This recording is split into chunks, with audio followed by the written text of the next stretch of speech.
Ivyo dusoma mu nkuru nziza ya Yesu Kristo nkuko yashikirijwe na Yohani. Ku munsi mukuru w'abayahudi Yesu adugiye Yerusalemu.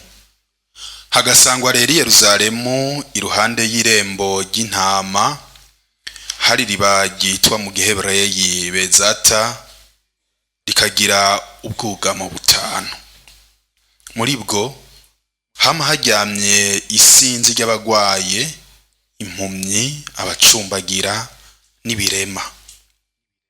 Hagasangwa aho hari umuntu yari amaze imyaka 38 ari kimuga.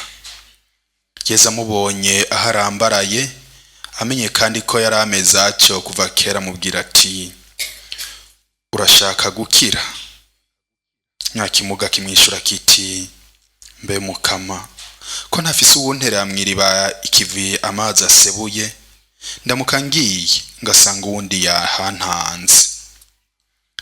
Yesu amubwira ati haguruka, tora uburiri bwawe utambuke. Maze ubwo nyene nyamuntu arakira, atwara uburiri bwiwe kandi agenda. Hagasanga uwo munsi wari isabato. Abayahudi niko kubwira wari yakiza ati ni isabato, ntushobora gutwara uburiri bwawe. Arabishura ati uwankijije niwe yambwiye ngo tora uburiri bwawe ugende. Baramubaza bati ninde uwo muntu yakubwiye ngo tora uburiri bwawe ugende? Wari yakize ntiyarazi uwo ari we, uko Yesu yari yizimanganije kubera ishengero ryariho. Hama Yesu amusanga mu gisengero, amubwira ati ntubona ko wakize?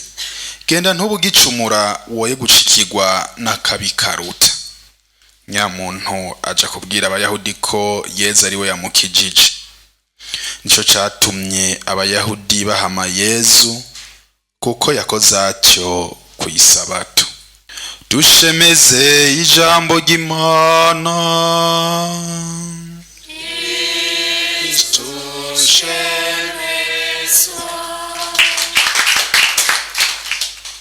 Urashaka gukira? Bavukanyi, turabandanya urugendo rwa Karema, tukaba tugeze ku munsi wa 24.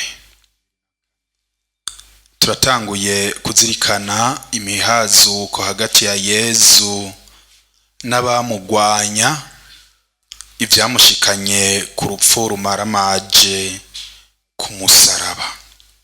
Imana niyo soko y'ubuzima bw'igihugu cayo, giheza kikagira ubuzima bwuzuye kandi ubuzima bw'umwuzurira.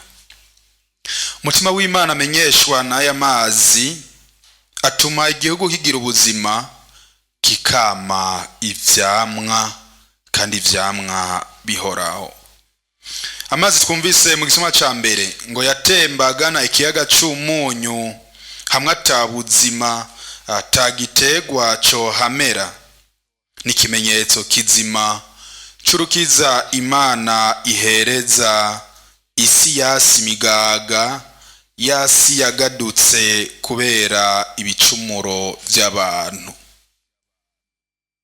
Ngo abantu bazofungura ivyamwa vy'ibiti vyameze ahayo mazi yaciye, n'amababi yavyo ahezabe imiti yo kuvura. Ivyo vyiza vyose nta handi bikomoka atari mu ngoro y'Imana.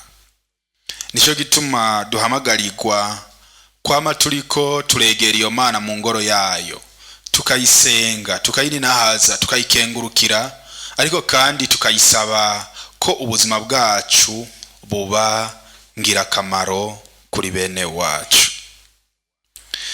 Ayo mazi aramenyesha ya mazi yahavuye yisuka ava mu rubavu rwa Yesu kwa gatanu mutagatifu, akaba ari yadukiza ibicumuro vyose, akabeshaho na ekleziya y'Imana. Iyo ekleziya yatanguye ari abantu bake, bamwe 12 Yesu yatora ngo bamane nawe, le noyau représentatif du nouveau peuple de Dieu.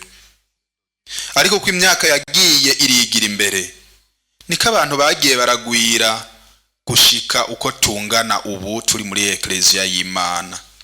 Nico vyerekana habatubwiye ko uko uwo mumarayika yatera umugozi agatera intambwe, ariko amazi yatera yiyongera buke buke gushika abe uruzi Ezekiyeli atashobora kujabuka.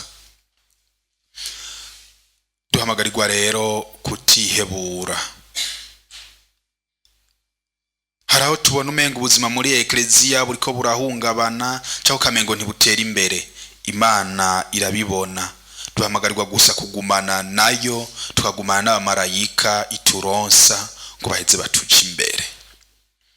Ayo mazi akiza niyo kandi twumvise muri no nkuru nziza. Iruhande y'irembo ry'intama ngo hama abantu umurengera bagwaye barindiriye ko amazi asebura ngo uyinjiye mu bwa mbere akire yitahire. Mugabo muri abo hari umunyagihugu yarahaboneye ayikivumvu, yararushe cyane, imyaka 38. Abari hano abafisemwe 38 si benshi. Camwibaza rero umuntu yaramaze imyaka 38 agwaye ameze gutyo arushe. Yari yarihebuye. Nanone murabizi ko iminsi irara iragenda ikakindaro ku mworo nikabakurambere bayamaze. Niko kuvuga Yeza mubajije turashaka gukira. Nta cizere yaracifitiye. Ati ngiraho nogiyeyo gasanga uwundi yantanze kuko simfise uwuntererayo, naho hakira umwe amazi aramutse asebuye ntiyasebura misi yose. Kenshi hari byinshi biduhungabanya mu buzima bwacu, tukageraho twihebura, tukabona yuko umengo nta n'inyishu z'ibibazo byacu zishobora kuboneka. N'ubu yagiye aho ugasanga ariko kongerereza amarushwa. Mugabo igihe kigeze Yeza araseruka agaheza akaturasanako. Niho yahavuye abwira uyu ati hitana inderuzo yawe witahire. Buri nawe nimba yibaza ngo ntibishoboka, araheza arava hasi abona yakiza hitana uburiri bwiwe arigira. Nuba bagwaye ni benshi barindiriye gukira, ariko igihambaye nuko umukama wenyene ari we yikorera muri ekleziya yiwe agakiza abo bose bamwegera, babandi bemanga ubumuga bwabo, bamwe bemanga igicumuro cyabo. Araheza akababwira ati mwananje ibicumuro byawe urabirekuriwe, genda amahoro ntubugicumura. Ubu rero nta gwitwazo dufise ngo duhave twitwaza ngo negereye sanga abandi bantanze, kuko isoko tuvomamwo ntigigera rikama. Yezu uko yararejo niko ari nuno musi, eka mbere no mu myaka yose.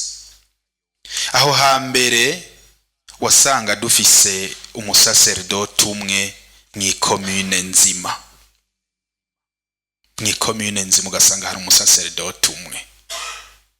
Ndabona umutama iwacu yitwa Yakobo, ingene vyamugora kuzunguruka ibisata byose, kuko murumva ko ku iparuwase naho haca habura uhasigara.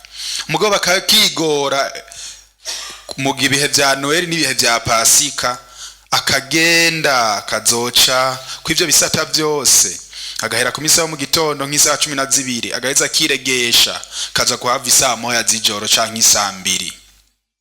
Murumva yuko hariho abashobora kwitwaza bati je sinoja kurindira uwo mwanya wose kuko umurongo waba ari munini. Mugabo ubu abasaseridoti baragwiriye, ntagira ubuzitwaza ngo yabuze uwumurasanako. Nta gwitwazo tugifise.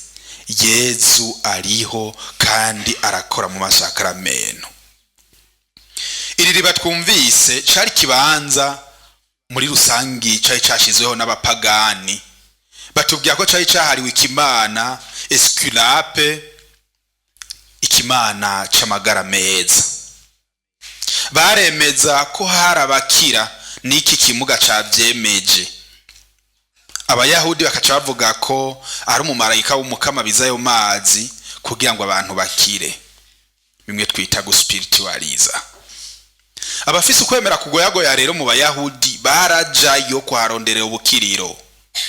Ko Yezu rero no Musa haguruka akajayo akagenda akijije n'umuntu, ni kimenyetso cyuko agomba gukiza uyu mucumuzi akijuragirika arondera ukiza aho rutari ngo aheze yemere, kuko amukijije atanamukozeko atitora uburiri bwawe wigire. Ni bangaho no munsi bakijuragirika mu buzima rukristo bakironderera ukiza aho rutari.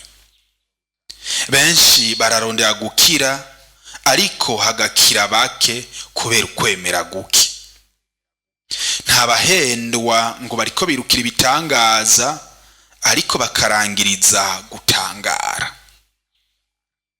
Yezu niwe muganga mukuru, ni wakiza bihebuye n'abageze kure. Yezu rero bavukanyi atubimenyesha mu ngoro yiwe ahatangira ubuzima muri ya masakramento nyene atanga ubuzima. Nico gituma ubu yakize yahavuye amumenyera mu gisengeri Yerusalemu, araheza atumirigwa kudasubira gucumura kugira ngo ntashikirwe n'akabi karuta kambere.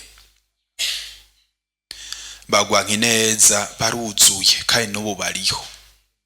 Hakunezerwa n'uwo mutindi yari yarihebuye bariko bamwirukako ngo be na Yezu barenze umunsi w'isabato. Yezu bamenyesheje ko akora kuko nase n'ubu ari ku kivi, ngo baraheza barondera kumwica kuko yinganishije n'Imana agaheza agasuzugura isabato. Ngo ugomba kukurya ntabura imboga agukoza. Nuba bazorondera kugira ico babahora ntibazobura ivyo babahora. Ariko duheze turabe mu buzima bwacu, abahamwa bazira akarenganyo banganiki, abarementaniswa bakaremekwa intebe ishushe banganiki. Muze kuri no munsi twisabira umutima wo guhunga igicumuro n'impengamiro yacu kugira ngo twakire ubuzima Imana ituronsa. Niho tutoshikirwa n'amahano, ahubwo twokwibera mu mahoro adashira kumwe na Kristo. Amen.